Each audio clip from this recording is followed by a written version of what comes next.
Hello दोस्तों, कैसे हैं आप सब। मैं आपका स्वागत करता हूं अपने YouTube channel jobs in shorts पे। आज मैं फिर से आपके लिए एक नई वैकेंसी की जानकारी लेकर आया हूं दोस्तों, जो कि हमारे पास निकल कर आई है यूनियन पब्लिक सर्विस कमीशन की तरफ से। जी हाँ दोस्तों, ये वैकेंसी है यूपीएससी रिक्रूटमेंट 2022, जिसे कि 160 असिस्टेंट हाइड्रोजियोलॉजिस्ट और असिस्टेंट केमिस्ट पोस्ट के लिए जारी किया गया है। सैलरी की बात की जाए तो ये आपको एज पर यूपीएससी नॉर्म्स के तहत मिल जाएगी दोस्तों, जबकि जॉब लोकेशन आपका ऑल इंडिया होगा, यानी आपकी पोस्टिंग पूरे भारत में कहीं भी की जा सकती है। अगर बात करें इस फॉर्म का आवेदन करने के लिए अप्लाई मोड क्या रखा गया है, तो ये कंप्लीटली ऑनलाइन होगी दोस्तों।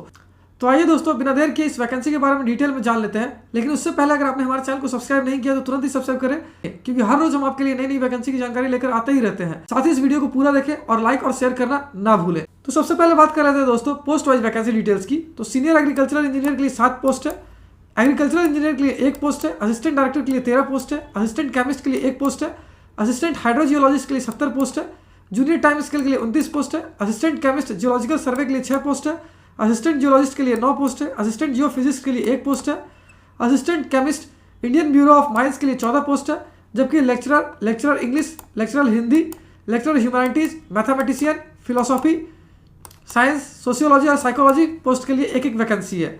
वहीं अगर बात कर ली जाए एजुकेशनल क्वालिफिकेशन की, तो जिन कैंडिडेट्स ने diploma, degree, LLB, BElEd, BEd, DElEd, masters degree, MEd, MA, MPhil या फिर पीएचडी कर रखा है किसी भी रिकॉग्नाइज्ड बोर्ड या यूनिवर्सिटी से, वो सारे कैंडिडेट्स के लिए आवेदन कर पाएंगे। वहीं अगर पोस्ट वाइज एजुकेशनल क्वालिफिकेशन की बात की जाए, तो सीनियर एग्रीकल्चरल इंजीनियर और एग्रीकल्चरल इंजीनियर के लिए जिन कैंडिडेट्स ने डिग्री इन एग्रीकल्चरल या मैकेनिकल इंजीनियरिंग कर रखा है, वो सारे कैंडिडेट्स के लिए आवेदन कर पाएंगे।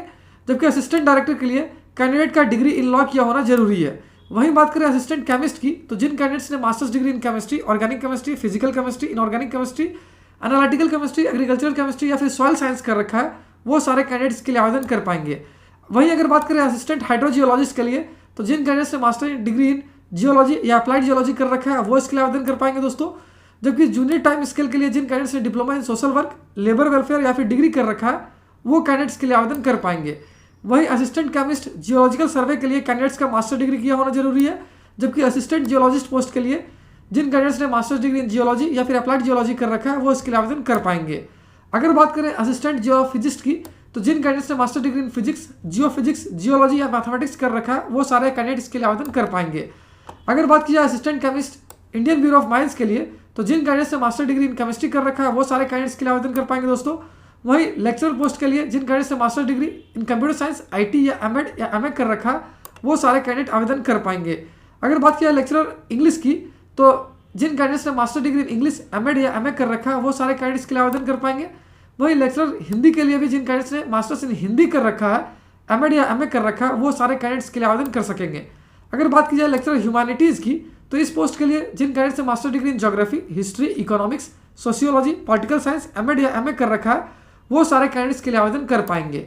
अगर बात करें मैथमेटिक्स लेक्चरर के लिए, तो जिन कैंडिडेट्स ने masters degree in mathematics, MEd या एमए कर रखा है, वो इसके लिए आवेदन कर पाएंगे।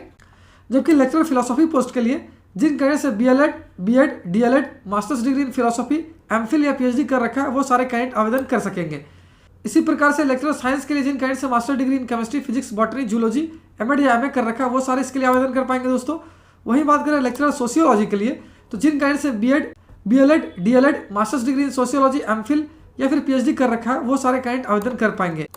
वहीं अगर बात करें लेक्चरर साइकोलॉजी के लिए, तो जिन कैंडिडेट्स ने BElEd, BEd, DElEd, masters degree in psychology या फिर एमफिल या फिर पीएचडी कर रखा है, वो सारे कैंडिडेट इसके लिए आवेदन कर सकेंगे। अगर बात करें दोस्तों एज लिमिट यानी आयु सीमा की, तो जिन कैंडिडेट्स की एज 40 वर्ष से ज़्यादा नहीं है 21 नवंबर 2022 से पहले तक, वो सारे कैंडिडेट इसके लिए आवेदन कर पाएंगे। वहीं अगर बात करें दोस्तों पोस्ट वाइज एज लिमिट की यानी आयु सीमा की, तो इससे आप इस वीडियो को पॉज करके स्क्रीन पर आसानी से पढ़ सकते हो। अगर बात किया दोस्तों एज रिलैक्सेशन की, तो ओबीसी कैंडिडेट्स को 3 साल तक का, एससी एसटी कैंडिडेट्स को 5 साल तक का, पीडब्ल्यूडी जनरल कैंडिडेट्स को 10 साल तक का, पीडब्ल्यूडी ओबीसी कैंडिडेट्स को 13 साल तक का, और वहीं पीडब्ल्यूडी एससी एसटी कैंडिडेट्स को 15 साल तक का एज रिलैक्सेशन मिल जाएगा। अगर बात की जाए एप्लीकेशन फी की, तो जनरल ओबीसी और ईडब्ल्यूएस कैंडिडेट को पे करना 25 रुपये, जबकि एससी एसटी, पीडब्ल्यूडी और वुमेन कैंडिडेट्स को कोई भी एप्लीकेशन फी नहीं देना है, उनके लिए फॉर्म बिल्कुल फ्री ऑफ कॉस्ट है। अगर बात किया मोड ऑफ पेमेंट की, तो इसे कंप्लीटली ऑनलाइन रखा गया है दोस्तों। सिलेक्शन प्रोसेस की बात की जाए तो ये रिटन टेस्ट और इंटरव्यू पे बेस्ड होगा। और अगर अंत में बात कर लेते हैं दोस्तों इंपॉर्टेंट डेट्स की, तो ये फॉर्म भरने की प्रक्रिया 11 नवंबर 2022 से स्टार्ट होगी, जो कि 1 दिसंबर 2022 तक चलेगी। साथ ही लास्ट डेट अपने एप्लीकेशन फॉर्म को प्रिंट करने का 2 दिसंबर 2022 रखा गया है। तो उम्मीद करता हूं दोस्तों इस शॉर्ट वीडियो में आपको इस वैकेंसी से रिलेटेड सारी जानकारी अच्छे से समझ आ गई होगी। अगर फिर भी आपको कोई डाउट है या फिर कोई क्वेश्चन है, तो आप हमें कमेंट सेक्शन में पूछ सकते हो। तो फिर मिलता हूँ दोस्तों एक नए वीडियो में एक नई वैकेंसी की जानकारी लेकर। जय हिंद।